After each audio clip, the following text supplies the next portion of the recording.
I have already alluded in discussing comparison-born characters to the lyrical gust which follows immediately upon the appearance of stolid Sobokevich's huge face, from which face, as from some great ugly cocoon, emerges a bright, delicate moth.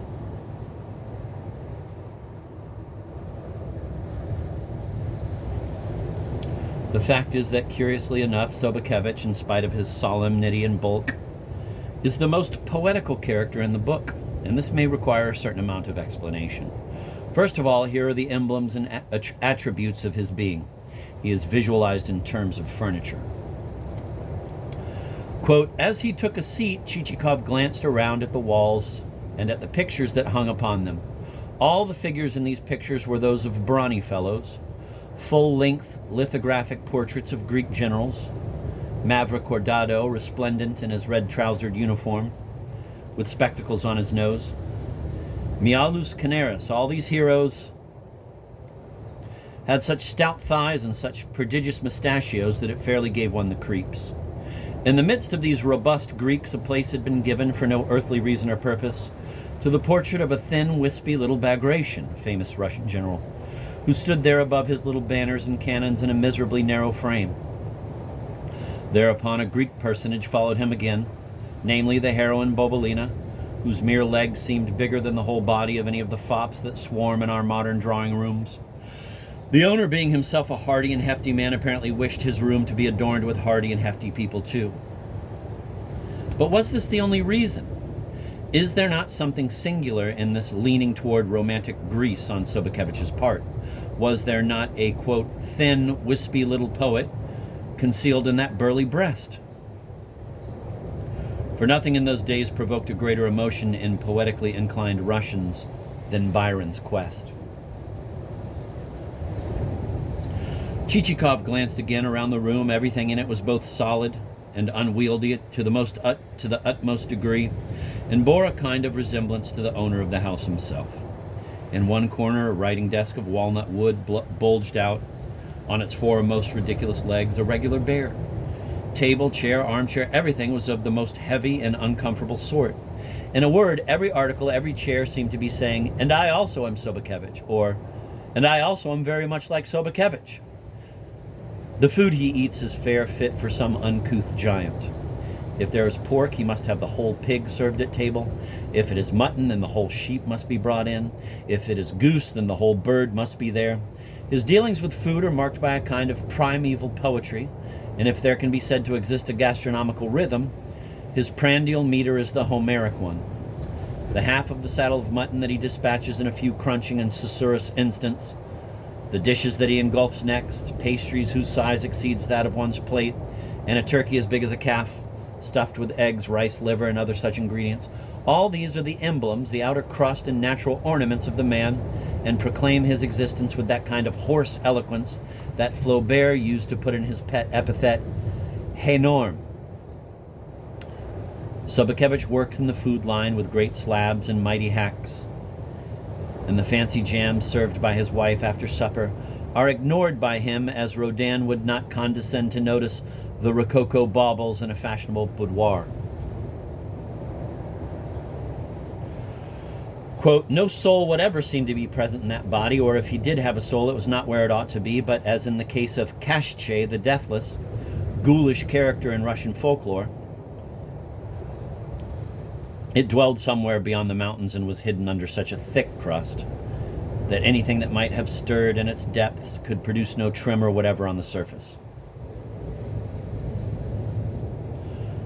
End of quote. The dead souls are revived twice, first through the medium of Sobakevich, who endows them with his own bulky attributes, then by Chichikov with the author's lyrical assistance. Here is the first method, Sobakevich's boosting his wares.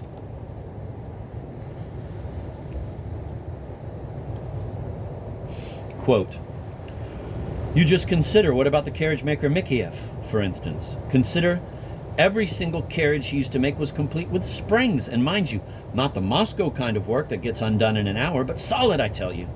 And then he would upholster it, and varnish it too.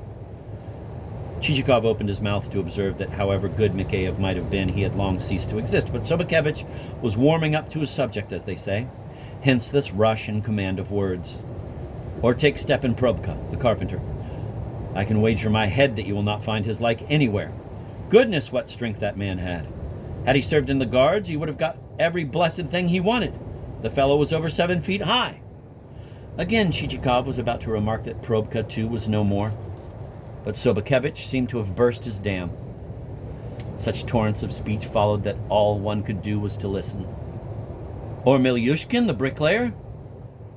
He that could build a stove in almost any house? Or Maxim Telyetnikov, the shoemaker?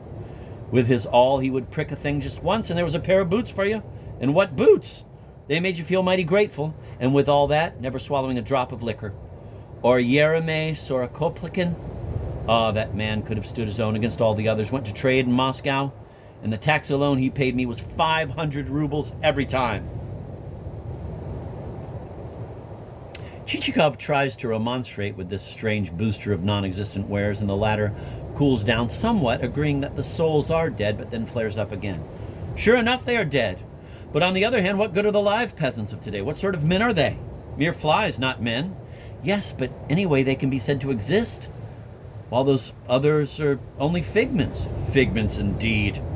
If only you had seen Mikheyev. Ah, well, you're not likely to set eyes on anybody of that sort again.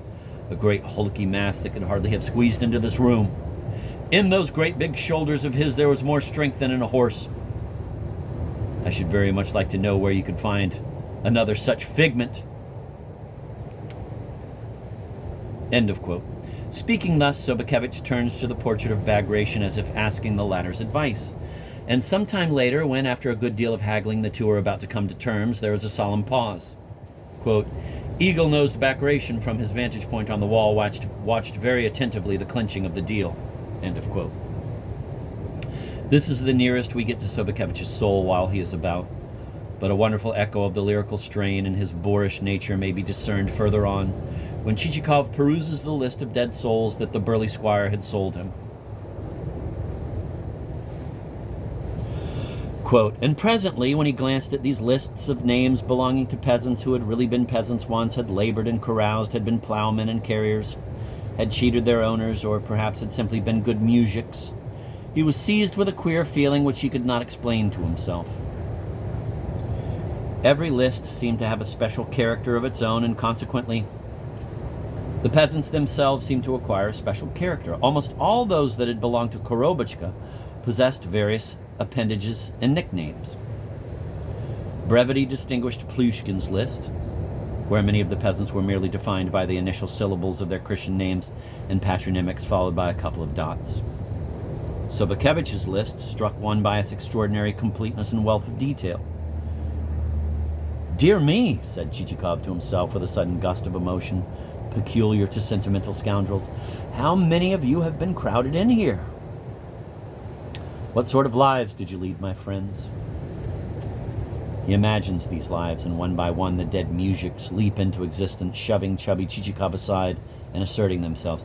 Ah, here he is, Stepan Probka, the giant who would have graced the guards. I guess you have tramped across many provinces with your axe hanging from your belt and your boots slung over your shoulder, a Russian peasant's way of economizing on footgear, living upon a pennyworth of bread and some dry fish for the double of that, and bringing in every time, I guess, to your master, at the bottom of your money bag, 100 silver rubles or so, or perhaps a couple of banknotes sewed up in your canvas trousers or thrust deep into your boot.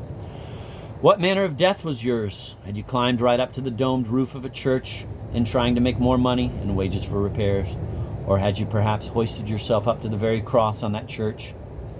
And did you slip from a beam thereon to dash your brains out on the ground, whereat some elderly comrade of yours standing nearby only scratched the back of his head and said with a sigh, well, my lad, you sure did have a fall, and then tied a rope round his waist and climbed up to take your place. And what about you? Grigory Doizhai Denoy Desh, drive to where you won't get. Did you ply a carrier's trade, and having acquired a troika, 3 horses, and a bast-covered kibitka? Did you forsake forever your home, your native den, in order to trundle merchants to the fair?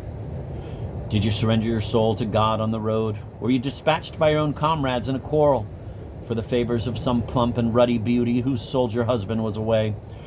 Or did those leathern gauntlets you wore and your 3 short-legged but sturdy steeds tempt a robber on some forest road, or perhaps after a good bit of desultory thinking as you lay in your bunk, you suddenly made for the pothouse just like that, and then plunged straight into a hole in the ice of the river, never to be seen again?